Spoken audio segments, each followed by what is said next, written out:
एक जंगल में एक बाघ रहता था। उसके अंदर अजीब सी शैतानी शक्तियां थी। वो बाघ बूढ़ा हो चुका था। उसका एक बेटा भी था।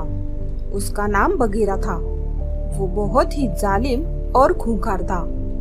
उसके दिल में थोड़ी भी दया नहीं थी।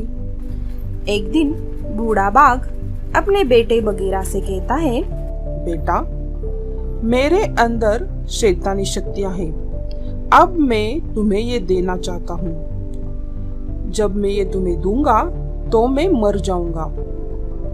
मेरे मरने के बाद तुम जानवरों का शिकार करते रहना, क्योंकि जितने ज्यादा जानवर तुम मारोगे उतनी ज्यादा शक्तियां तुम्हें प्राप्त होगी। और अगर तुम 100 जानवरों का शिकार करोगे तो तुम अमर बन जाओगे, और अमर बनते ही दुनिया का कोई भी जानवर या कोई भी इंसान तुम्हें मार नहीं सकता। ये बात तुम याद रखना। ऐसा कह के बूढ़ा बाघ बगीरा को शक्तियां प्रदान करता है। अब बगीरा के अंदर शैतानी शक्तियां आ जाती है। शैतानी शक्तियां आने के बाद वो अपने जंगल के जानवरों को मारने लगता है। उसके जंगल के सारे जानवर खत्म हो चुके थे, इसलिए वो अब दूसरे जंगल में जाता है। जिस जंगल में वो जाता है उस जंगल का राजा गब्बर शेर था। वो बहुत ही नेक दिल था। वो बिना वजह किसी भी जानवर को मारता नहीं था। उसका एक मंत्री था, चीता। वो अपने राजा के साथ बहुत ईमानदार रहता था।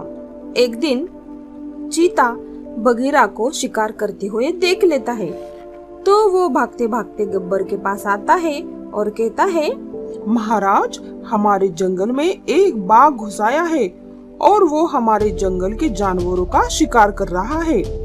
ये सुनते ही गब्बर शेर बाघ के पास चला जाता है और कहता है, कौन हो तुम और हमारे जंगल में हमारे इजाजत के बगैर कैसे घुस आए और आते ही शिकार करने लगे? चले जाओ यहाँ से। मैं यहाँ जाने के लिए नहीं आया हूँ। मैं तुम्हारे जंगल के जानवरों को मारने आया हूँ, और जब मैं 100 जानवर मारूंगा तो मैं अमर बन जाऊंगा। और मुझे अमर बनने के लिए बस एक ही जानवर की कमी है, और वो तुम हो। अगर मैं तुम्हें मार डालूंगा तो मैं अमर बन जाऊंगा। ऐसा कह के दोनों में लड़ाई चालू होती है, लेकिन बगीरा की शैतानी शक्ति के आगे गब्बर शेर की शक्तियाँ कम पड़ जाती है और गब्बर शेर अपनी जान बचा के भागता है।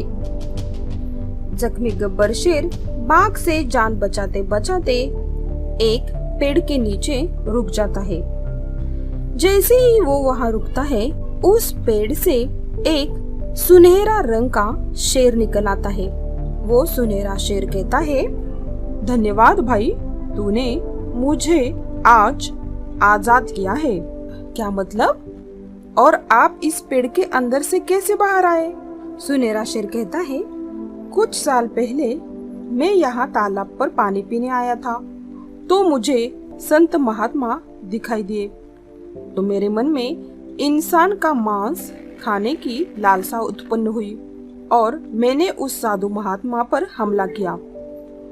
वो जख्मी हुए और उन्होंने मुझे श्राप दिया कि तुम इस पेड़ के अंदर कैद हो जाओगे, और अगर कोई पुण्यात्मा इस पेड़ के छांव के नीचे खड़ी हो जाएगी तो तुम इस पेड़ में से आजाद हो जाओगे। इसलिए कई वर्षों तक मैं इस पेड़ के अंदर कैद था।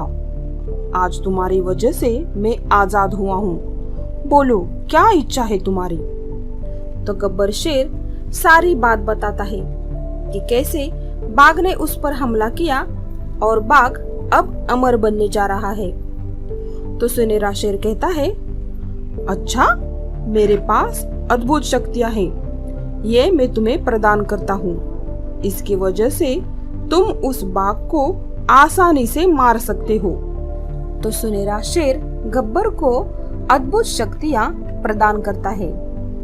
अब गब्बर शेर शक्तिशाली हो जाता है तो वो जंगल में वापस जाता है। जंगल में जाते ही वो देखता है कि बगीरा बाघ एक हिरन को मारने के लिए उसका पीछा कर रहा है। तो शेर सोचता है, अरे बाप रे, इस बाघ को अमर बनने के लिए एक ही शिकार की कमी थी। अगर उस बाघ ने इस हिरन को मार डाला तो वो अमर हो जाएगा। मुझे जल्दी कुछ करना चाहिए। ये सोचते ही शेर बाघ के पास जाता है और अपनी अद्भुत शक्तियों का इस्तेमाल करता है तो बाघ वही मर जाता है। इस तरह शेर बाघ को अमर होने नहीं देता। तो देखा दोस्तों, अच्छाई का अंत अच्छा होता है और बुराई का अंत बुरा ही होता है। अगर आपको ये कहानी अच्छी लगी तो लाइक, शेयर और मेरे चैनल को सब्सक्राइब जरूर करें।